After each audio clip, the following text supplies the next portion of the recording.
नमस्कार। सत्यहिंदी.com के इस खास कार्यक्रम द विजय त्रिवेदी शो में आपका स्वागत है। करीब करीब 2 साल बाद 22 महीने बाद जम्मू कश्मीर और दिल्ली के बीच एक नया संवाद कायम करने की कोशिश शुरू हुई है। प्रधानमंत्री नरेंद्र मोदी ने केंद्र सरकार ने जम्मू कश्मीर के 8 राजनीतिक दलों के 14 नेताओं के साथ लंबी बैठक की, मैराथन बैठक की, 3 साढ़े 3 घंटे। और उसमें जम्मू कश्मीर के लिए नया रास्ता खोजने की कोशिश की गई। कहा गया कि इससे कुछ बर्फ पिघलेगी। 5 अगस्त 2019 को जब जम्मू कश्मीर से धारा 370, अनुच्छेद 370 को हटाने की बात हुई, 35A को हटाने की बात हुई, उसके बाद लगातार उसमें वहां पर स्थितियां सामान्य नहीं हुई थी। जम्मू कश्मीर बंद था। जम्मू कश्मीर का 2 भागों में विभाजन किया गया, लद्दाख को अलग बनाया गया और उससे ज्यादा वहां पर जो राज्य का जो दर्जा था उसे केंद्र शासित प्रदेश में बदल दिया गया। जम्मू कश्मीर के नेताओं को जेल में डाला गया, हाउस अरेस्ट किया गया, इंटरनेट सेवाएं बंद की गई, फोन सेवाएं बंद की गई, फिर धीरे धीरे उन्हें बहाल भी किया गया। और नए जो राज्यपाल वहां पर आए अगस्त 2020 में, मनोज सिन्हा, उन्होंने एक तरह से राजनीतिक प्रक्रिया शुरू करने की कोशिश की और कहा गया कि विकास के कार्यक्रमों की बढ़त की गई है। सरकार की तरफ से यह भी कहा गया कि इस दौरान जो जम्मू कश्मीर में आतंकवादी घटनाओं में कमी आई है, पत्थरबाजी की घटनाओं में कमी आई है। 2019 में जहां 2000 के करीब पत्थरबाजी की घटनाएं हुई थी, वो 2020 में 255 बताई गई है। इसी तरह से आतंकवादी घटनाओं में भी बहुत कमी आई है। और सरकार ने बताया कि मनमोहन सिंह सरकार के 10 साल और नरेंद्र मोदी सरकार के 6 साल में किस तरह से जम्मू कश्मीर में आतंकवादी घटनाओं में कमी आई है। कश्मीर में 4,500 करोड़ रुपए का पैकेज दिया गया, जो युवाओं के लिए खासतौर से रोजगार और दूसरे कार्यक्रमों के लिए खर्च किया जाना है। इसके अलावा बैक टू विलेज और बैक टू टाउन कार्यक्रम भी शुरू किए गए हैं। ऐसे बहुत सारे कार्यक्रम हैं जम्मू कश्मीर में। हथकरघा और हस्तशिल्प के कार्यक्रमों को रोजगार के लिए जोड़ने की बात हुई। इन सब का क्या फायदा होगा, क्या रास्ता निकलेगा, क्या बर्फ पिघलेगी और धरातल पर क्या होगा, क्या बदलाव होगा, क्या चुनाव वहां पर होंगे, क्या राजनीतिक प्रक्रिया शुरू होगी, इस सब को समझने के लिए आज मेरे साथ एक बेहद खास मेहमान है, यशवंत सिन्हा साहब, जो अटल बिहारी वाजपेयी सरकार में वित्त मंत्री और विदेश मंत्री भी रह चुके हैं। सिन्हा साहब कश्मीर के ग्रुप से भी जुड़े हुए हैं, जहां पर जो धरातल पे काम होता है उसको जानने में लगातार लगे रहते हैं और जुलाई के पहले हफ्ते में वो वहां पहुंचकर ताजा स्थितियों का जायजा लेंगे। लेकिन सिन्हा साहब को मैं एक आम राजनेता के तौर पर नहीं देखता। आईएएस की नौकरी छोड़कर राजनेता बने ऐसे शख्स जो एक चीफ मिनिस्टर को कह सकते हो नाराज होने पर कि आप मैं जो है चीफ मिनिस्टर बन सकता हूं, लेकिन आप आईएएस नहीं बन सकते। ऐसा शख्स जो शपथ ग्रहण समारोह में लिस्ट में नाम होने के बाद भी राष्ट्रपति भवन से लौट आए क्योंकि उसे पसंद नहीं आया हो। ऐसा शख्स जो वित्त मंत्री के तौर पर नए कारनामे कर रहा हो, नए फैसले ले रहा हो और उनके ही संगठन, उनके ही साथी उन्हें पसंद नहीं करते हो तो मंत्रालय बदलना पड़ता हो। जनता दल, भारतीय जनता पार्टी और अब तृणमूल कांग्रेस में जुड़ गए यशवंत सिन्हा साहब इस वक्त हमारे साथ हैं। सिन्हा साहब, आपका बहुत बहुत स्वागत है। ममता बनर्जी को जीत दिलाने में आपकी भूमिका के लिए भी आपको बधाई। और जो लगातार आप काम कर रहे हैं और अभी पिछले दिनों यानी इसी हफ्ते जो आपने राष्ट्रमंच की बैठक की है, उससे भी राजनीतिक जो हमारा माहौल है उसमें एक कंकर से लहरें उठने लगी। तो सबसे पहले चर्चा करते हैं जम्मू कश्मीर की, कि प्रधानमंत्री ने, केंद्र सरकार ने फैसला किया, राजनीतिक दलों के नेताओं को बुलाया और जो बैठक हुई उसे आप किस तरह से देखते हैं? बहुत बहुत धन्यवाद विजय त्रिवेदी जी, अपने शो में मुझे बुलाने के लिए। मुझे बहुत खुशी है कि हम लोग देश के सामने आज जो कई महत्वपूर्ण मुद्दे हैं जिनका अभी आपने जिक्र किया, उसके बारे में चर्चा आपस में करेंगे। आपने सबसे पहले जम्मू और कश्मीर की बात की और कल जो बैठक बुलाई गई थी उसके बारे में आपने जानना चाहा। तो प्रथम दृष्टया तो ये लगता है कि एक अच्छी बात हुई कि बातचीत का सिलसिला शुरू हुआ, कश्मीर के नेता आए और भारत सरकार के लोगों के साथ प्रधानमंत्री, गृह मंत्री, राष्ट्रीय सुरक्षा सलाहकार, ऐसे महत्वपूर्ण लोगों के साथ उनकी बातचीत हुई। उन्होंने अपना पक्ष रखा, भारत सरकार का पक्ष सुना, लेकिन बात शायद यहीं पर थम गई। मेरी सूचना के मुताबिक उसका कोई नतीजा नहीं निकला। और मैं मानता हूं कि सहमति जो है वही प्रजातंत्र में आधार होता है आगे बढ़ने का। तो जब तक सहमति नहीं बनी, और नेताओं के बीच की सहमति नहीं यहाँ महत्वपूर्ण है, यहाँ पर कश्मीर के लोगों की सहमति बहुत आवश्यक है। और आपने ठीक ही कहा कि उनके मिजाज को जानने के लिए हम अपने ग्रुप के साथ जुलाई के प्रथम सप्ताह में श्रीनगर जाएंगे, तब शायद हम कुछ ज्यादा बेहतर कहने की स्थिति में होंगे।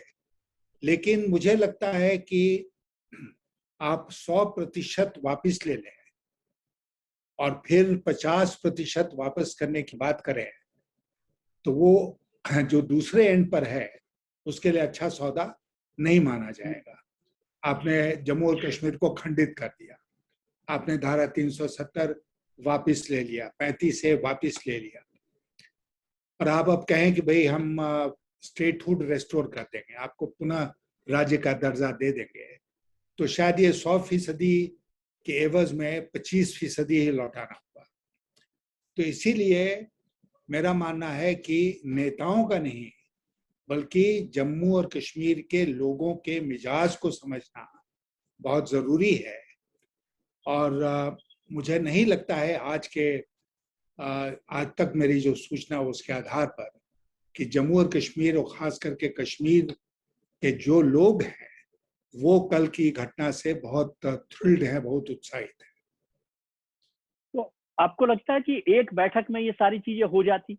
ये तो एक आइस ब्रेक जैसा माहौल था कि 2 साल से बिल्कुल दोनों के बीच में कोई बातचीत नहीं थी, जम्मू कश्मीर और दिल्ली के नेताओं के बीच में। मैं ये नहीं कहूंगा कि जम्मू कश्मीर और केंद्र सरकार के बीच में नहीं थी, लेकिन नेताओं के बीच में बातचीत नहीं हो रही थी। और आपने ठीक कहा कि 100% लेकर 25% दिया गया है, तो ये सौदा मुनाफे का नहीं है उन लोगों के लिए। लेकिन क्या आपको लगता है कि अब धारा 370 या 35 की वापसी हो सकती है? जिस सरकार का ये एजेंडा रहा हो, जिस सरकार ने लोकसभा से, संसद से उसे पास कराया हो, तो और कल की बैठक में भी इस पर चर्चा इस वजह से नहीं हुई कि इसे माना गया कि ये सब जुडिस है, और ज्यादातर दल अब इस बात के लिए तैयार हो गए हैं कि स्टेटहुड भी मिल जाए और चुनाव हो जाए तो ठीक है। नहीं, देखिए, सब जुडिस है क्यों? क्योंकि भारत सरकार ने ये कदम उठाया। भारत सरकार उस कदम को वापस ले ले तो सब जुडिस अपने आप खत्म हो जाएगा, कोर्ट में कोई मामला रहेगा ही नहीं। लेकिन आपने ये भी ठीक कहा कि भारत सरकार जिसने ये काम किया है, इस सरकार से हम उम्मीद नहीं कर सकते हैं कि वो ऐसा करेंगे। आने वाली सरकारों के बारे में भविष्य तय करेगा कि वो धारा 370 और 35A के बारे में क्या सोचते हैं, क्या तय करते हैं। लेकिन मैंने शुरू में ही आपसे कहा कि प्रथम दृष्टया ये एक शुरुआत है, क्योंकि बातचीत का सिलसिला शुरू हुआ, और मैं आपसे सहमत हूं कि एक ही बातचीत में, हालांकि कुछ घंटे वो बातचीत चली, ये मान लेना कि सब मुद्दों पर सहमति हो जाएगी शायद गलत होता। लेकिन अच्छी शुरुआत हुई। आगे क्या होगा उसकी कोई रणनीति का खुलासा नहीं हुआ है।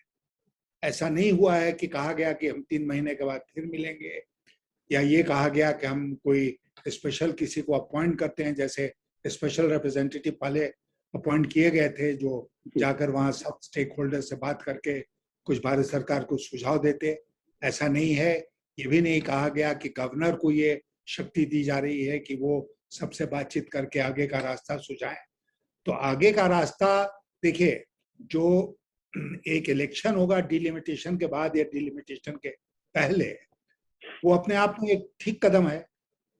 लेकिन क्या इलेक्शन तो पहले भी हुए हैं, वहां पर एक लोकप्रिय सरकार भी थी, रही है, लेकिन क्या उससे जम्मू और कश्मीर का जो इश्यू है, जो मुद्दा है, वो उसका समाधान हो गया? नहीं हुआ।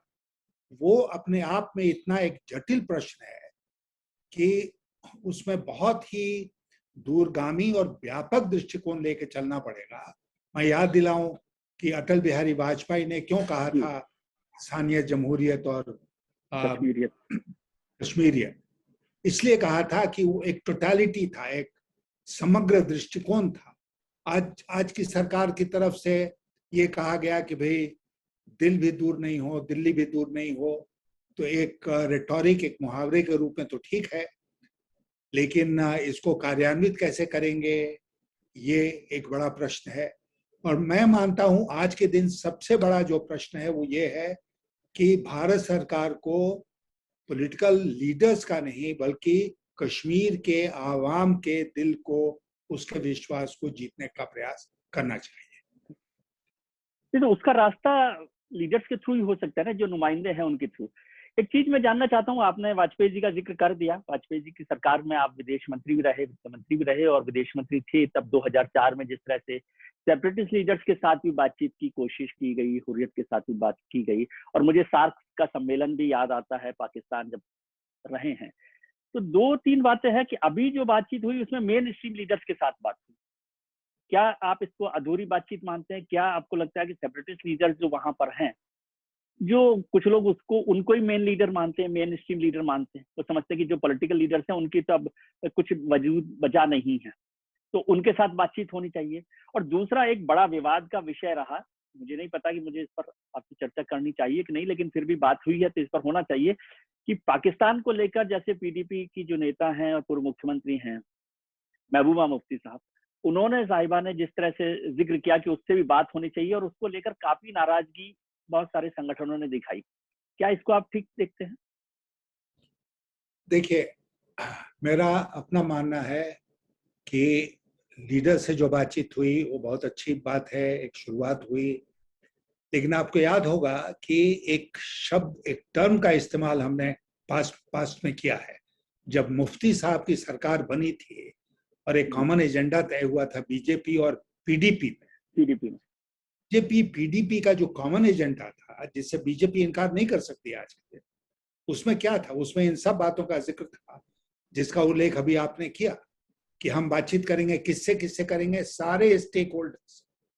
अब सारे स्टेक होल्डर्स में पॉलिटिकल पार्टीज हैं, सारे स्टेक होल्डर्स में सेपरेटिस्ट हैं, कमजोर मजबूत जो बचे हैं, सारे स्टेक होल्डर्स में सिविल सोसाइटी ऑर्गेनाइजेशंस हैं, सारे स्टेक होल्डर्स में मीडिया है, बहुत सारे लोग हैं जिनसे कि बातचीत करनी चाहिए। केवल पॉलिटिकल नेताओं से बातचीत करना अपने आप में काफी नहीं होगा। और उसी के लिए मैं जिक्र कर रहा था कि जब पास्ट में चाहे मनमोहन सिंह की सरकार हो चाहे ये सरकार हो, इसने जब स्पेशल रिप्रेजेंटेटिव बहाल किया कि तुम जाओ और इस सारे स्टेक होल्डर से बातचीत करो, तो यही मकसद था। फिर आपको मैं याद दिलाऊं कि जब पीडीपी बीजेपी में समझौता हुआ और कॉमन एजेंडा बना, तो उसी में जिक्र था कि हम पाकिस्तान से भी बातचीत करेंगे। इसलिए महबूबा मुफ्ती अगर आज के दिन कह रहे हैं कि पाकिस्तान के साथ बातचीत हो, तो इसमें मैं कोई नाराजगी की बात नहीं समझता हूँ। और आफ्टर ऑल पाकिस्तान के साथ हाल के दिनों में सीज फायर हुआ, वो बिना बातचीत के हो गया। तो कहीं ना कहीं किसी न किसी लेवल पर भारत सरकार पाकिस्तान से तो बातचीत कर ही रही है। तो इसलिए भारत सरकार बातचीत करे तो बहुत अच्छी बात है, वो पहल करे तो बहुत अच्छी बात है। दूसरा कोई सुझाव दे कि भाई पहल करो, बातचीत करो, तो वो देशद्रोही बन जाए, बहुत एतराज हो उस पर। ये इस विचारधारा से मैं सहमत नहीं। तो थोड़ा सा मुझे समझाइए, क्योंकि आप विदेश मंत्रालय को देखते रहे, हमेशा हम लोग, मैं हो सकता है गलत हूं, कि ये बात करते रहे हैं कि भारत और पाकिस्तान के लिए ये बाइलेटरल इशू है और हम किसी तीसरे का दखल महसूस मतलब मंजूर नहीं करेंगे। उसका क्या मायने होता है? किस रेफरेंस में आप ये बाइलेटरल टॉक की बात कर? इस रेफरेंस में ये तो बिल्कुल स्पष्ट है। इस रेफरेंस में हम करते हैं कि पाकिस्तान बार बार सुझाव देता है कि चीन की चौधराहट हो जाए, यूएस की चौधराहट हो जाए, सऊदी अरेबिया की चौधराहट हो जाए, किस इशू पर? तीसरा पार्टी आ जाए जो दोनों को टेबल पर बिठाए और बातचीत का सिलसिला शुरू करवाए। इस माने में हम लोगों ने स्पष्ट रूप से कहा है कि शिमला समझौता जो था, जो दोनों देशों के बीच में हुआ इंदिरा गांधी के टाइम में, उसी में साफ पाकिस्तान ने स्वीकार किया कि ये बायलैटरल मुद्दा है और हम इसको बायलैटरली ही सुलझाएंगे। तीसरे पार्टी की इसमें कोई दरकार नहीं है। भारत आज भी उसमें कायम है, उस पर कायम है। पाकिस्तान समय समय पर दूसरी बात करता है, लेकिन मैं बिल्कुल कन्विंस्ड हूं कि ये बायलैटरल मुद्दा है और हिंदुस्तान और पाकिस्तान को साथ बैठकर सारे पूरा रिश्ता है भारत और पाकिस्तान का, जिसमें कि आपको याद होगा 8 बिंदु आई के गुजराल के टाइम में गुजराल के टाइम डायलॉग के बने। तो उन मुद्दों पर और कोई मुद्दा हो तो उस पर बातचीत करा जाए आपस में, इसमें किसी को एतराज नहीं होना चाहिए। पाकिस्तान के साथ बातचीत हो, पाकिस्तान के साथ रिश्ते सुधरे, और वो जो कंपोजिट डायलॉग प्रोसेस है उसमें एक जम्मू और कश्मीर का भी मुद्दा है, आवश्यकता होगी जम्मू कश्मीर पर ही बातचीत करेंगे। जम्मू कश्मीर को लेकर खासतौर से अभी हाल की 3 सरकारों का जिक्र ज्यादा होता है। पहली सरकार जो है वाजपेयी सरकार है, जिसमें आप भी रहे, मंत्री रहे, विदेश मंत्री रहे। फिर मनमोहन सिंह सरकार आई और अब मोदी सरकार है जो लगातार इस पर काम कर रही है। इन तीनों सरकारों में के कामकाज में या नीति में, पॉलिसी को लेकर, जम्मू कश्मीर और पाकिस्तान को लेकर आप क्या सिमिलरिटीज और फर्क देखते हैं? देखिए, मैं मानता हूं कि इन तीनों सरकारों और तीनों प्रधानमंत्रियों में अगर कोई सबसे अधिक विदेश नीति को, और खास करके विदेश नीति के उस पार्ट को जो पड़ोसी देशों से डील करता है, उसको समझता था, तो वो वाजपेयी जी थे। मैंने अपनी किताब में भी लिखा है कि जब उन्होंने मुझे विदेश मंत्री बनाया और मैं उनसे मिलने गया उनके मार्गदर्शन के लिए, तो उन्होंने मुझसे पहली बात क्या कही? उन्होंने पहली बात मुझसे ये कही कि सबसे ज्यादा ध्यान यशवंत जी पड़ोसी देशों के रिश्तों को ऊपर देना चाहिए। और उसी का नतीजा था कि मैं सबसे पहले अगर विदेश गया तो मालदीव्स गया, और उसके बाद फिर सारे पड़ोसी देशों का मैंने पहले दौरा किया। भागा भागा मैं अमेरिका नहीं चला गया, रूस नहीं चला गया, क्योंकि किसी भी देश के विदेश नीति में पड़ोसी देशों का बहुत महत्वपूर्ण स्थान होता है। तो वाजपेयी जी इस बात को समझते थे, और इसी समझ से पैदा हुई उनकी पाकिस्तान की जो नीति थी। पाकिस्तान के साथ वो बहुत अच्छे रिश्ते चाहते थे, और चूंकि वो भारतीय जनता पार्टी के प्रधानमंत्री थे, इसलिए पाकिस्तान में भी एक विश्वास था कि अगर वो कुछ तय करते हैं तो भारत देश की जनता उनको उसको स्वीकार करेगी। फिर उसके बाद आपने जिक्र किया मनमोहन सिंह की सरकार आई 10 साल। मनमोहन सिंह की सरकार जब आई तो पाकिस्तान की ओर से एक दबाव बना कि जनवरी 6, 2004 के इस डॉक्यूमेंट को यार किनारे करो और हम लोग आगे बढ़ते हैं। अब वो इस बात पर सहमत हो गए, और पूरे 10 साल तक जब तक यूपी का शासन रहा, ये जो जनवरी 6, 2004 का डॉक्यूमेंट था, ये कहीं लाइमलाइट में नहीं आया। और मुझे सख्त अफसोस इस बात का है कि पिछले 7 सालों में भी जो महत्व मिलना चाहिए जनवरी 6, 2004 के डॉक्यूमेंट को, उतना महत्व नहीं दिया गया। नहीं, महत्वपूर्ण बात जो आपने कही कि प्रधानमंत्री वाजपेयी जी पाकिस्तान को लेकर और जम्मू कश्मीर की नीति को लेकर हमेशा रहे, लेकिन 2-3 घटनाएं हुई वाजपेयी जी की सरकार में। वाजपेयी जी ने पाकिस्तान पे जब जब भरोसा किया, बल्कि हिंदुस्तान ने जब जब भरोसा किया, तब तब धोखा हुआ। आप लाहौर यात्रा पर गए, प्रधानमंत्री जी ने, वाजपेयी ने खुले हाथों से स्वागत किया, लाहौर खुद पहुंचे नवाज शरीफ के साथ, और लौटे भी नहीं कि कारगिल हो गया। ठीक है। फिर जो नवाज शरीफ के बाद परवेज मुशर्रफ साहब की जो शिखर वार्ता है, वो किस तरह से फेल हुई, वो भी आप ज्यादा जानते हैं बेहतर। फिर 2004 के आपने जिक्र किया सार्क सम्मेलन का, और पड़ोसियों के साथ रिश्ते की बात में तो नरेंद्र मोदी सबसे आगे निकल गए कि उन्होंने अपने पहले शपथ ग्रहण समारोह में सार्क देशों के मुखियाओं को बुलाया।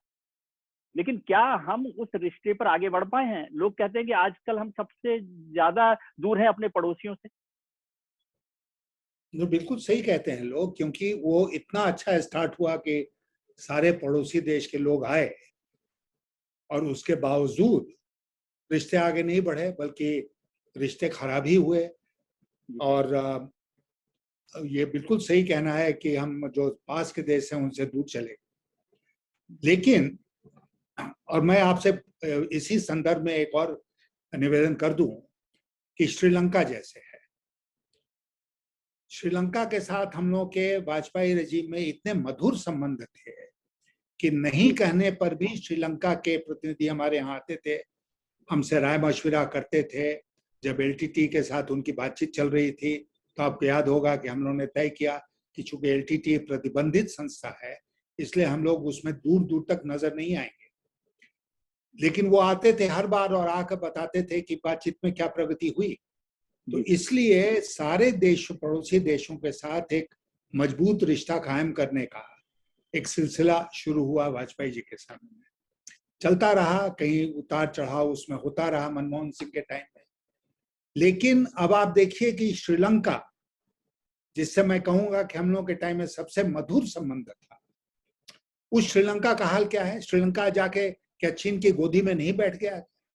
क्या कोलंबो पोर्ट या दूसरा जो पोर्ट है वहां पर महत्वपूर्ण, उसमें चीन का एक तरह से कब्जा ही नहीं हो गया है? और भी जो चीन वहां कर रहा है कि एक इलाका होगा श्रीलंका में जिसमें चीन की करेंसी चलेगी और चीन भाषा में वहां पर साइंस लिखे होंगे, ये सब क्या हो रहा है? इसके बारे में क्या चिंता हमको नहीं होनी चाहिए? और उसके अलावा चीन के साथ जो गलवान घाटी में वाकया हुआ, आप भी उससे परिचित हैं, जिस तरह हम दबे रहते हैं चीन के साथ, जो भी हम अपनी छाती फुला लें देश के भीतर। बात यह है कि चीन जिस हमारी भूमि पर कब्जा जब करना चाहता है तो वो कर लेता है, और हम पीछे हट जाते हैं। उसके बाद हम कहते हैं कि भाई हमने तो बहुत अच्छा कर लिया। आज चीन में मिलिट्री कमांडर्स, चीन के साथ मिलिट्री कमांडर्स की बातचीत क्यों नहीं हो रही? इसलिए नहीं हो रही है कि चीन अभी फिलहाल के लिए निश्चिंत हो गया है कि उसको जो भूमि चाहिए थी लद्दाख में, उसने उस गो पर कब्जा कर लिया है, और देश की जनता अनभिज्ञ है क्योंकि इन बातों को मीडिया में दबा दिया जाता है, खुलकर बातें सामने आती नहीं है, कोई रिसर्च नहीं करता है, कोई बातों को रखने का की हिम्मत नहीं करता है। और सबसे बड़ी बात जो है आज के रेजिम में, आज वो इमरजेंसी का डिक्लेरेशन का दिन है ना जी, सबसे बड़ी बात जो है, जी, हाँ, सबसे बड़ी बात जो है कि इतनी हम घिर गए हैं एक अनडिक्लेयर्ड इमरजेंसी से इस देश में, कि जिसको देखो उसी के ऊपर एक देशद्रोह का मुकदमा चालू हो जाता है। अब सरकार के खिलाफ कुछ भी बोलिए, देशद्रोह का मुकदमा उठा के जेल में डाल देंगे। और उत्तर प्रदेश का शासन जो है वो सबसे आगे है इसमें। पत्रकार हो उसको जेल में डाल दो, सोशल एक्टिविस्ट है उसको जेल में डाल दो। जो पर्सनल लिबर्टी नाम की चीज है, जो संविधान में गारंटीड है, freedom of movement, freedom of speech, freedom, ये वो सारा का सारा फंडामेंटल राइट्स आज कॉम्प्रोमाइज्ड है। 370 की बात आप कर रहे थे और 35A की, वो मामला सुप्रीम कोर्ट में है। 2 साल हो गया, सुप्रीम कोर्ट ने सुनवाई भी नहीं शुरू की। तो कहां जाएं इस देश के लोग? जेल जाने के अलावा इस देश के लोगों के सामने दूसरा विकल्प नहीं है आज के। हम आप बातचीत कर रहे हैं, शायद सरकार के ध्यान में ये बातचीत आएगी तो मैं तो जरूर जेल चला जाऊंगा आपके बारे में, मैं नहीं जानता। आपको तो जेल में डालने की हिम्मत किसी की नहीं है सर। लेकिन कुछ लोग कहते हैं कि अभी जो आज इमरजेंसी की जब हम एनिवर्सरी के मौके पर बात कर रहे हैं, इस सरकार में, इस पार्टी के बहुत सारे लोग इमरजेंसी में रहे हैं, जेल भी गए हैं, उस आंदोलन में भी रहे हैं। तो उससे तो ये सबक सीखा जा सकता है कि इमरजेंसी कभी नहीं लगनी चाहिए। लेकिन अभी चर्चा होती है फेडरल स्ट्रक्चर के खत्म होने की, सेंटर स्टेट रिलेशनशिप को लेकर बार बार मुख्यमंत्रियों, क्योंकि खुद प्रधानमंत्री जी हमेशा जो है, जब मुख्यमंत्री थे गुजरात के, तो वो संघीय ढांचे पर जोर देते थे, राज्यों के शासन की बात करते थे। तो क्या आज वो स्थिति नहीं है? आप समझ रहे हैं कि फेडरल स्ट्रक्चर को बड़ा नुकसान हुआ? सबसे उलट जो मुख्यमंत्री नरेंद्र मोदी बातचीत करते थे, प्रधानमंत्री नरेंद्र मोदी ठीक उसके उलट व्यवहार कर रहे हैं आज के दिन। और मैं मानता हूं कि जो संघीय ढांचा है हमारे संविधान में, उसका जितना ह्रास हुआ है आज के दिन, वो शायद पहले कभी नहीं हुआ है। और ये 3 जो कृषि के कानून है, ये 3 कृषि के कानून जिस तरह पास हुए पार्लियामेंट में और जिस तरह धज्जियां उड़ाएगी फेडरलिज्म की, वो हम सबके सामने है। ये कृषि तो स्टेट का मुद्दा है ना, तो हम केंद्र से क्यों कानून बना रहे हैं? और मैं आपको एक बात बताऊं, शायद ये बात किसी के ध्यान में आती जाती नहीं है कि पार्लियामेंट का कितना ह्रास हुआ है। ये मैं छोड़ दीजिए कि कितने दिन के लिए पार्लियामेंट साल भर में मिल रही है। पार्लियामेंट्री कमिटीज जो हैं, जिनके थ्रू पार्लियामेंट का मुख्य रूप से काम होता है, और मैं पार्लियामेंट्री कमेटी का फाइनेंस का अध्यक्ष रहा हूं, मैं जानता हूं कि हम लोग कितना काम करते थे लेजिस्लेशन के ऊपर।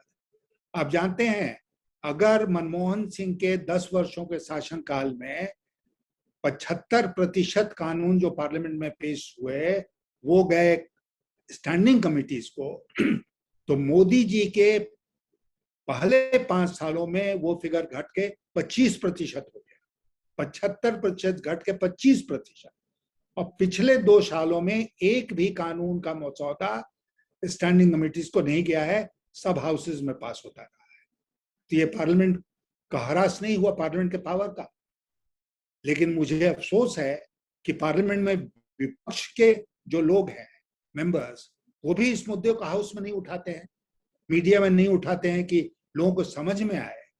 जो 3 कृषि के कानून थे वो बहुत महत्वपूर्ण कानून थे, इसे तो कोई इनकार नहीं करता है, पास कराने वाले भी और विरोध करने वाले भी। क्यों नहीं उनको भेजा गया स्टैंडिंग कमेटी में? उनको भेजना चाहिए था, धक्काशाही से क्यों पास हुआ? तो इसलिए, और मैं मानता हूं कि देखिए, ओवरऑल कॉन्स्टिट्यूशनल वैल्यूज, मूल्य है, उनका तो ह्रास हुआ, जिसमें फेडरलिज्म भी है। लेकिन आज सबसे ज्यादा चोट जो है वो है व्यक्तिगत स्वतंत्रता के ऊपर, और इसके ऊपर बहुत कम ध्यान जा रहा है। हम लोग पढ़ते हैं अखबार में कि उसके ऊपर देशद्रोह का मुकदमा हो गया उत्तर प्रदेश में, उसको पकड़ के जेल में डाल दिया गया। वो एक महिला पत्रकार है जो लक्षद्वीप के, उसके ऊपर मुकदमा हो गया, शायद जेल में भी डाल दिया गया। तो ऐसे पकड़ पकड़ के लोगों को जेल में डाला जा रहा है देशद्रोह के नाम पर, सेडिशन के नाम पर। आप जानते हैं उन आंकड़ों को कि कितने सारे सेडिशन के केसेस हाल के दिनों में हुए हैं जो पहले शायद कभी नहीं हुए थे। तो ये सब क्या हो क्या रहा है इस देश में?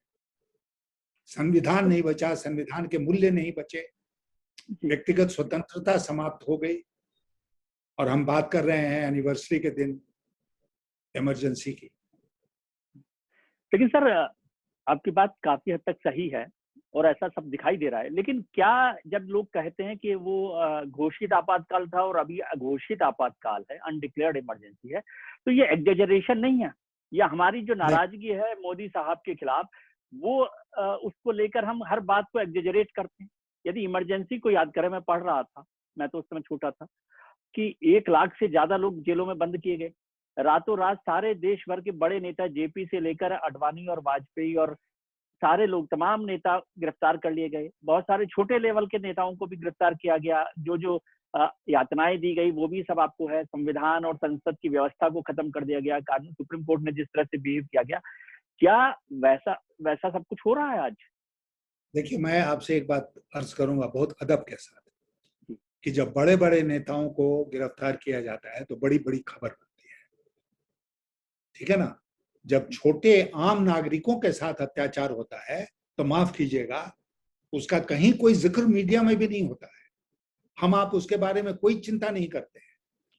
तो इसलिए अगर 1 लाख लोग इमरजेंसी में जेल गए, तो आज आपके पास फिगर है, हमारे पास फिगर है कि कितने लोग आज जेल में हैं इन कारणों के चलते कि उन्होंने, उनके ऊपर देशद्रोह का मुकदमा चला या किसी और कारण मुकदमा चला और वो जेल में भेज दिए गए।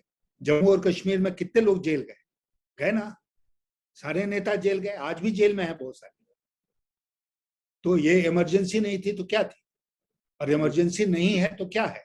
एक है डिक्लेयर्ड इमरजेंसी, एक है अनडिक्लेयर्ड इमरजेंसी।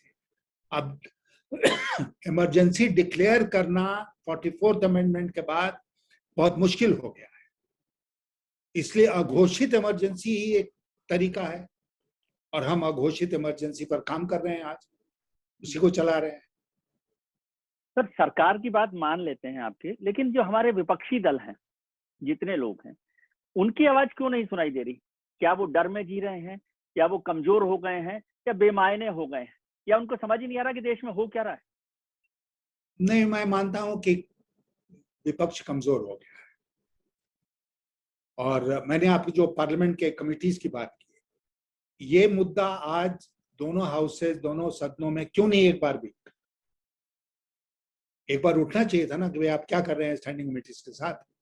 नहीं उठा। तो इसीलिए इन मुद्दों को, जिस तरह मुद्दों पर चर्चा होनी चाहिए पार्लियामेंट के भीतर, वो नहीं हो रही है। क्यों नहीं हो रही है? क्योंकि विपक्ष जो है वो मजबूती से इनको उठा नहीं रहा है। मैं मानता हूं कि विपक्ष का काम आसान नहीं है पार्लियामेंट में। विपक्ष ने बहुत विरोध किया इन 3 कृषि कानूनों का, लेकिन क्या हुआ? कुछ नहीं हो पाया। डिवीजन मांगा विपक्ष, जो एक एक मेंबर का हक होता है डिवीजन मांगना, वो जो प्रिजाइडिंग ऑफिसर महोदय थे उन्होंने डिवीजन तक नहीं अलाउ किया। लेकिन जिस तो यूएपीए को लेकर आज इतना हंगामा हो रहा है, उसको तो सपोर्ट किया आपकी पार्टी ने। नहीं, सपोर्ट नहीं, वो यूएपीए को सपोर्ट क्या किया, मैंने लाया, चिदम्बरम साहब ने वो उस कानून को लाया था जी। इसलिए बहका बहकी जो है वो केवल यही नहीं है, पीछे भी लोग बहके हैं। जी सर, जो आपने विपक्ष कमजोर कहा और उसके बाद आपने अभी कोशिश की पिछले दिनों, पिछले हफ्ते ही, कि जो राष्ट्रमंच के लीडरशिप में या उसके प्लेटफॉर्म पर जो विपक्षी दलों के नेताओं को इकट्ठा करने की कोशिश की, कि उसे आप किस तरह से देखते हैं? क्या वो एक सफल ताकतवर कदम मानते हैं आप? देखिए, जब 3 साल पहले हम लोगों ने राष्ट्रमंच का निर्माण किया था तो एक बात कही थी मीडिया में कि it is a non party political platform. अब ये जो डिस्टिंक्शन है वो बहुत महीन है। नॉन पार्टी का मतलब क्या हुआ कि इसमें दलों के लोग भी हो सकते हैं, समाज के थॉट लीडर्स भी हो सकते हैं और लोग भी रहेंगे, लेकिन पॉलिटिकल प्लेटफॉर्म है। ये कोई एनजीओ नहीं है, एनजीओ नहीं है, ये थिंक टैंक नहीं है, ये पॉलिटिकल प्लेटफॉर्म है जिसमें कि समाज में जो विचारक हैं और जो राजनीतिक दल हैं उनके लोग इसमें शामिल हुए। अब उस मीटिंग के बाद बहुत चर्चा हुई कि भाई कांग्रेस का कोई नहीं आया। मैं आज आपको बता दूं आपके शो में कि जब हम राष्ट्रमंच का निर्माण कर रहे थे 3 साल पहले, तो मैंने कांग्रेस पार्टी में अहमद पटेल से बात की। मैंने कहा कि आप अपने किसी एक प्रतिनिधि को या 2 प्रतिनिधियों को आप इसमें नामित की। उन्होंने अपने लीडरशिप से बात करके मुझे बताया कि आप हम लोगों की तरफ से रेणुका चौधरी इसकी सदस्य होंगी राष्ट्रमंच की, और मनीष तिवारी आपके साथ मिलकर पहले से काम करते रहे हैं तो मनीष तिवारी कंटिन्यू करेंगे। तो ये 2 लोग कांग्रेस पार्टी से आ गए।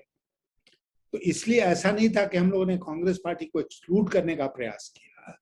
बीजेपी से कोई नहीं था, क्योंकि बीजेपी सरकार के खिलाफ ही बहुत सारे मुद्दे थे जिसका हम उल्लेख कर रहे थे उस समय, आज भी कर रहे हैं। तो इसलिए ये नॉन पार्टी इस सेंस में है कि पार्टियों के लोग भी हैं, दूसरे लोग भी हैं, लेकिन पॉलिटिकल प्लेटफॉर्म है, इसलिए देश की राजनीति की बात तो होगी ही होगी, और उस दिन भी हुई। जी नहीं, लेकिन ये मतलब ये आइडिया मुझे आपका 70, मुझे पता नहीं कितना है, लेकिन 75 में जेपी के आइडिया जैसा ही है। जेपी ने एक नॉन पार्टी पॉलिटिकल फॉर्म बनाने की बात की और उन्होंने तो जनता पार्टी बना ही दी उस तरह से एग्जीक्यूटिव लेवल पर। लेकिन जो बैठक हुई उसके बाद जिस तरह से नेताओं ने रेस्पोंड किया, तो ऐसा लग रहा था कि उन्हें डर लग रहा है। वो बार बार इस बात की सफाई देते रहे कि भाई ये कोई पॉलिटिकल फ्रंट नहीं है, ये यूनाइटेड फ्रंट नहीं है, ये थर्ड फ्रंट नहीं है, ये एंटी मोदी वो नहीं है। जब आपका झगड़ा ही मोदी सरकार से है, जब आपकी नाराजगी, आपकी शिकायतें मोदी सरकार से, तो फिर बोलने में क्या डर लगता है आपको? नहीं, देखिए, मैं इसलिए बहुत अच्छा सवाल पूछा आपने, और इस पर स्पष्टीकरण देना बहुत आवश्यक है। एक तो ये हुआ कि चूंकि शरद पवार के घर पर बैठक हो रही थी तो ऐसा मीडिया हाइप हो गया। पहले हम लोग बैठक करते थे राष्ट्रमंच की, और उसके बाद कोई एक फोटोग्राफर भी नहीं आता था, और अगर प्रेस स्टेटमेंट बनाकर भेजते थे तो वो कहीं छपता नहीं था। लेकिन शरद पवार जी के घर पर बैठक हुई तो इसलिए इसका मीडिया हाइप बहुत हो गया, और उसका कहा गया थर्ड फ्रंट बन रहा है, कांग्रेस को छोड़कर एक फ्रंट बन रहा है, ऐसा हो रहा वैसा रहा, जिसकी जिम्मेदारी हम लोग नहीं लेंगे, क्योंकि हम लोगों ने किसी मीडिया ब्रीफिंग में इस बात को नहीं कहा। और इसीलिए जब मीटिंग के बाद मीडिया ब्रीफिंग हुई तो उसमें इन बातों को स्पष्ट करना जरूरी था, जैसा कि हमारे जो प्रतिनिधित्व उन्होंने किया, हमारे जो स्पोक्स पर्सन थे, तो उन्होंने किया इसको। किसी ने ये नहीं कहा कि नॉन पॉलिटिकल है, ये जरूर कहा गया। देखिए, एक बात मैं बिल्कुल स्पष्ट आपसे कहना चाहता हूं कि ये बीजेपी का ट्रैप है कि आप मोदी का विरोध करो। हम मोदी का विरोध नहीं, हम नीतियों का विरोध करते हैं। हम जो मुद्दे हैं उसको उठाते हैं, भारत सरकार की नीतियों का विरोध करते हैं ना। मोदी जी से हमारी कोई पर्सनल दुश्मनी या मतभेद थोड़ी है, लेकिन उनकी सरकार से हैं, और इसीलिए हम बराबर भारत सरकार की बात करेंगे, हम मोदी जी की बात नहीं करेंगे। और इसीलिए ये सोच लेना कि मोदी को हटाने के लिए ये सारा जद्दोजहद हो रहा है, ये गलत था। इसको क्लैरिफाई करना जरूरी था, जो हमारे प्रवक्ताओं ने किया। सर, 2 बातें जानना चाहते हैं। एक तो मैं समझता हूँ, हो सकता है आप मुझे ठीक कर सकते हैं, एक तो यशवंत सिन्हा जी का घर और यशवंत सिन्हा जी का पॉलिटिकल कद दोनों ही शरद पवार जी से कम नहीं है। तो एक तो वो जगह चुनना क्या पॉलिटिकल मूव था या वैसे ही किया गया, पहली बात। बहुत साफ सवाल पूछ रहा हूँ मैं, है ना, क्योंकि यशवंत सिन्हा राष्ट्रमंच के आइडिया के पीछे है शुरुआत से, 2018 से मैं जानता हूँ। तो वो बैठक वहां पर भी हो सकती थी। यशवंत सिन्हा जी की घर भी मैंने देखा कि बहुत बड़ा घर है और कद भी उनका बहुत बड़ा है, तो वहां नहीं हुई, शरद पवार जी के घर पर हुई, शरद पवार जी की मौजूदगी में हुई। फिर प्रशांत किशोर की 2-3 मीटिंग वहां पर हुई, तो उससे एक पूरे पॉलिटिकल मूव बना कि ये होना चाहिए, इस तरह की बात। दूसरी बात जो बहुत साफ सवाल, मोदी जी का मत एक मिनट मैं यहाँ रुकता हूँ ताकि इसको स्पष्ट कर दूं, फिर आप दूसरा सवाल पूछो। मैं नोएडा में रहता हूँ, कोई जो दिल्ली में रहता है उन सबके लिए नोएडा आना जाना मुश्किल है। इसलिए मैं घर यहाँ नोएडा के घर पर, बड़ा छोटा जो भी है, यहाँ पर मैं पॉलिटिकल मीटिंग्स नहीं करता हूँ, क्योंकि दिल्ली से लोगों को बुलाना उनको अनावश्यक तकलीफ देना है। इसलिए हम लोग पहले क्या करते थे विजय त्रिवेदी जी, हम लोग पहले मिलते थे कमल मुरारका के घर पर। कमल मुरारका का निवास था 47 पृथ्वीराज रोड में और राष्ट्रमंच की बैठकें वहीं होती थी। अब कमल मुरारका हमारे बीच में नहीं रहे, इसलिए वो स्थान जो है वो एक तरह से हमको उपलब्ध नहीं था, एक बात। दूसरी बात कि हमारा जो राष्ट्रमंच है इसमें फाउंडर मेंबर है मजीद मेमन, जो एनसीपी के हैं, एमपी तो है। उन्होंने जिक्र किया होगा शरद पवार से कि इस तरह की बैठक हम लोग करने जा रहे हैं। मैं तो दिल्ली में था भी नहीं, मैं उसी दिन सुबह लौटा। आप लौटे। लेकिन मजीद मेमन साहब ने मुझसे बात की और उन्होंने कहा कि शरद पवार जी कह रहे हैं कि उनके ही निवास पर इस बैठक को क्यों नहीं रख लिया जाए। मैंने कहा बिल्कुल ठीक है, उनके घर पर हम लोगों ने बैठक रख ली। और मैं आपसे आज के दिन ये भी स्पष्ट कर दूं कि अगर कोई दूसरे राजनीतिक दल का नेता राष्ट्रमंच के लोगों को बुलाता है अपने घर पर ऑफिस में बैठक करने के लिए, तो हम उसको सहर्ष स्वीकार करेंगे, जाएंगे हम। तो इसलिए इसमें कोई बहुत अनहोनी बात हमको नहीं देखनी चाहिए। अब आप दूसरा सवाल पूछिए। नहीं, इसी में मैं तो थोड़ा समझता कम हूं ना, इसलिए मैं ऐसे ही सवाल पूछ लेता हूँ अनपढ़ जैसे। एक तो ये कि कुछ लोगों ने कहा कि भाई झगड़ा ये था कि लीडर कौन होगा, क्योंकि शरद पवार जी के घर पर बैठक होकर और कोई फॉर्म की बात हुई तो लगेगा कि शरद पवार जी पूरे राष्ट्रमंच को लीड कर रहे हैं और वो बड़े नेता हैं, यशवंत जी से बड़े नेता हो गए, या पूरे फ्रंट का या पूरे ऑर्गेनाइजेशन जो भी समूह है उसकी लीडरशिप को लेकर अभी कोई विवाद नहीं हो, इसलिए इस बात को रखा गया। पहली बात। दूसरा सवाल जो मैं फाइनल सवाल समझता हूँ कि क्या आपको आज जरूरत नहीं लगती कि केंद्र सरकार, मोदी सरकार छोड़ दीजिए, मैं तो केंद्र सरकार जो भी आप नीतियां हैं उसके खिलाफ एक एंटी बीजेपी या नॉन बीजेपी मोर्चे की सख्त जरूरत है, पॉलिटिकल प्लेटफॉर्म की, ज्ञान देने की नहीं? बिल्कुल, मैं आपसे 100% विजय त्रिवेदी जी सहमत हूँ। इसकी बहुत जरूरत है और मैंने पब्लिकली कहा है कि जितने दल विपक्ष में हैं उनको इकट्ठे आना चाहिए। साथ साथ मैंने ये भी कहा है कि अंग्रेजी में कहावत है कि let the best not be the enemy of good, यानी कि जो सर्वोत्तम की तलाश है उसमें उत्तम को आप किनारे मत कर दीजिए। अगर उत्तम आपको मिलता है तो उत्तम को पकड़िए। तो मैं ये कह रहा हूं कि हम लोगों को ये वेट नहीं करना चाहिए कि सारे दल जो विपक्ष में है देश भर में वो एक साथ आ जाएं, अब विपक्षी एकता हो। जितने लोग साथ आ सकते हैं कोएलिशन ऑफ विलिंग बनाइए, जो लोग साथ वो ठीक आते है, हैं वो तो उनको बाद में भी आते जाते हैं, जरूरत पड़ती है तो आते जाते हैं। तो ये होना चाहिए, ये मैं बिल्कुल आपसे सहमत हूं कि ये होना चाहिए कि सारे दल एक साथ आए और इसमें शरद पवार पहल करें, ममता बनर्जी पहल करें, स्टालिन पहल करें, उद्धव ठाकरे पहल करें, कोई भी इसमें पहल करे, उस पहल का स्वागत करेंगे जी। और हम लोगों से जो कुछ बन पड़ेगा राष्ट्रमंच से वो हम करेंगे इसमें। जी, लेकिन सर अब जो पॉलिटिकल स्थिति है उसमें आज कांग्रेस के अम्ब्रेला के तहत या अंडर में तो कोई अपोजिशन यूनिटी दिखती नहीं है, लेकिन क्या कांग्रेस के बिना ये पॉलिटिकल यूनिटी दिखाई दे सकती है, आपको लगता है? बिल्कुल नहीं, बिल्कुल नहीं। कांग्रेस, भारतीय जनता पार्टी और कांग्रेस दो ही राष्ट्रीय दल हैं जो देश के पूरे पैमाने पर फैले हुए हैं। कुछ कितनी सीटें किसने जीता ये छोड़ दीजिए एक मिनट के लिए। ठीक है। इसलिए कांग्रेस को माइनस करके चलना विपक्षी एकता के लिए घातक होगा। मेरा मानना है कि कांग्रेस को न केवल विपक्षी एकता में शामिल होना चाहिए, बल्कि कांग्रेस को वही भूमिका निभानी चाहिए जैसे कि वीपी सिंह ने 1989 में निभाई। हाँ, कि सब एक तरह से फलक्रम बन गए, एक तरह से आप कहिए तो मेरुदंड बन गए, सेंट्रल पिलर बन गए विपक्षी एकता। हाँ, वो काम कांग्रेस पार्टी को करना चाहिए। आपने वीपी सिंह का जिक्र किया, मैं यही जानना चाह रहा था कि ये इस तरह की जब यूनिटी की बात होती है या कोई फ्रंट तैयार होता है तो इंडियन हिस्ट्री जो कहती है वो कहती है कि एक मसीहा की जरूरत होती है। हमें एक ऐसा हीरो चाहिए जिसको लेकर लोग कहें कि ये वीपी सिंह राजा नहीं फकीर है ना, या फिर जेपी जैसा चाहिए जिसके लिए लोग कोई सवाल खड़ा ना कर सके।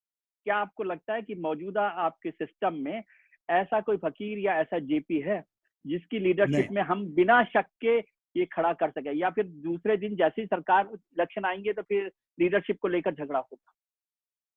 देखिए, मैं मानता हूं कि आज के दिन जेपी तो नहीं ही है, वीपी सिंह ऐसा भी कोई व्यक्तित्व तो हमारे बीच में नहीं है। आने वाले दिनों में उभर कर सामने आएगा क्या, आज के दिन मैं नहीं कह सकता हूँ। कोई आ जाए बहुत अच्छी बात होगी, जेपी नहीं तो कम से कम वीपी सिंह तो कोई बनकर सामने आए। तो एक तो ये बात है। दूसरी बात जो है बहुत महत्वपूर्ण जो आपने पूछा वो ये है कि इस तरह की जो दलों का इकट्ठे आना होता है, जनता पार्टी बन गई 77 में, वीपी सिंह के साथ कोएलिशन बना, लेफ्ट राइट दोनों लोगों ने समर्थन किया तो सरकार में आ गए। लेकिन क्या वो सरकार टिक पाएगी, वो चल पाएगी? मुझे लगता है कि इस समय हमें ज्यादा ध्यान इस बात पर देना चाहिए, इस बात पर नहीं देना चाहिए कि व्यक्तित्व कौन है। हमें इस पर ध्यान देना चाहिए कि जो लोग साथ आ रहे हैं उनका प्रोग्राम क्या है, वो क्या करेंगे। अगर उनको देश की जनता सत्ता सौंपती है तो वो क्या करेंगे, और कौन प्रधानमंत्री बनेगा इसके बारे में हम माथापच्ची आज क्यों करें। अगर देश की जनता बहुमत देगी विपक्षी दलों को तो कोई ना कोई प्रधानमंत्री चुन लिया जाएगा। ऐसा तो नहीं होगा कि वो कहेंगे भाई कि हम नहीं चुनेंगे प्रधानमंत्री, फिर से चुनाव कराओ, ऐसा नहीं। लेकिन सर ऐसा नहीं है। लेकिन हमारा जो पॉलिटिकल बिहेवियर है आम आदमी का, हिंदुस्तानी का, वो रोल मॉडल के साथ है। हम मर्यादा पुरुषोत्तम राम से लेकर जेपी तक, वीपी सिंह तक, नरेंद्र मोदी तक एक रोल मॉडल चाहिए जो मतलब जिसके पीछे, जिस पर हम भरोसा कर सकते। क्योंकि प्रोग्राम जो है ना वो आत्मा जैसा स्वरूप है जो दिखाई तो देता नहीं, ब्रह्म जैसा है।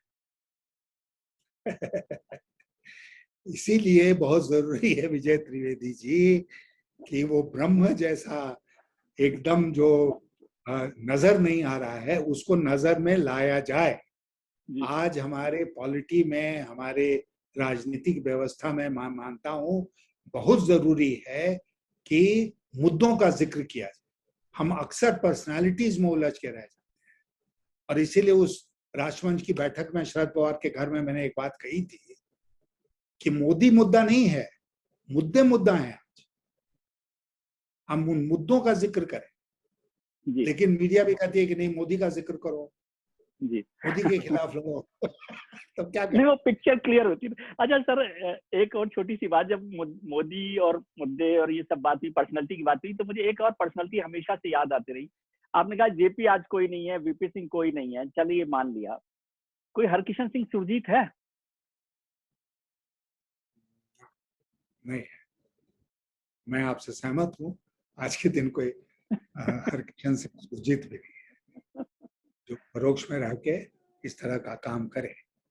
आने वाले दिनों में क्या होगा मैं नहीं जानता, लेकिन मैं एक बात और कहता हूं कि देखिए, आप और हम जानते हैं कि सुरजीत जी ने क्या काम किया, कैसे पर्दे के पीछे रहकर उन्होंने काम किया। लेकिन आज के दिन पर्दे के पीछे रह के काम करना बड़ा मुश्किल हो गया है विजय जी, क्योंकि हर छोटी चीज जो घटित होती है वो तो ध्यान में आती है, जो नहीं भी घटित होती है वो भी मीडिया के ध्यान में आती है। तो इसलिए एक अजीब सा एक माहौल है जिसमें हम सबको अपना जीवन जीना है और इस बात को मान के चलना है कि मीडिया हमारे ड्राइंग रूम में है, मीडिया हमारे बेडरूम में है, मीडिया हर जगह है, हर जगह, और आप छुपा नहीं सकते हैं चीजों को आज के दिन मीडिया से।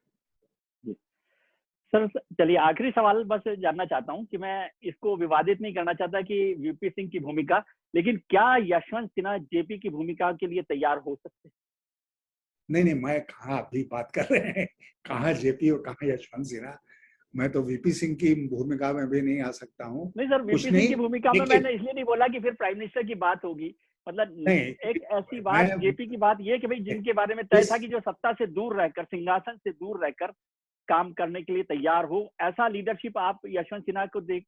नहीं, मैं जीवन के जिस पड़ाव पर हूँ और जो मेरी उम्र हो चुकी है उसको देखते हुए और जीवन में जो कुछ हमने हासिल कर लिया है, मुझे अपने लिए कुछ नहीं चाहिए आज के दिन। और अगर मेरी आज के दिन कोई ताकत है तो वो ताकत है कि मुझे कुछ नहीं चाहिए जी। मैं सचमुच में फकीर हूँ। दूसरी बात कि मेरा एक लंबा अनुभव है, मैंने बहुत सारी घटनाओं को देखा है इतिहास में, तो उस अनुभव का उपयोग मैं ला सकता हूँ। और इसलिए कोई भी भूमिका हो, उस भूमिका को मैं जब तक शरीर में शक्ति है मैं निभाने को तैयार हूँ और निभाता रहूंगा। जो प्रयास हुआ राष्ट्रमंच का वो भी इस दिशा में एक कदम था और आगे भी हम लोग इसको बढ़ाते रहेंगे। हम लोगों का भी उत्साह बहुत बढ़ा है। उस दिन जो आप लोगों ने इस मीटिंग को आपने जो अटेंशन दिया, मीडिया में जो अटेंशन मिला, तो इसलिए हम लोग इसको आगे बढ़ाएंगे और हमारी कोशिश होगी कि जो विकृतियां आ गई हैं हमारे सार्वजनिक जीवन में, उनसे देश को मुक्ति मिले और एक सुचारू रास्ते पर हमारे देश का भविष्य आगे बढ़े। चलिए, मतलब ये मान लूं मैं कि इस पॉलिटिकल मूवमेंट की लीडरशिप के लिए आप तैयार हैं बिना किसी? कौन हमको दे रहा है कि हम तैयार हों कि नहीं तैयार? आप तो ऐसे कह रहे हैं। नहीं, आप उसको बिना किसी मैं इंटरेस्ट के कोई आगे भी बढ़ा सकते भूमिका हैं। निभाने के लिए मैं कोई भी भूमिका निभाने के लिए तैयार हूँ। अगर कहीं हमें चपरासी का पद मिल जाता है कि हमारे दफ्तर के बाहर खड़े रहो, तो भी मैं करने को तैयार हूँ, अगर उससे विपक्षी एकता को बल मिलता है।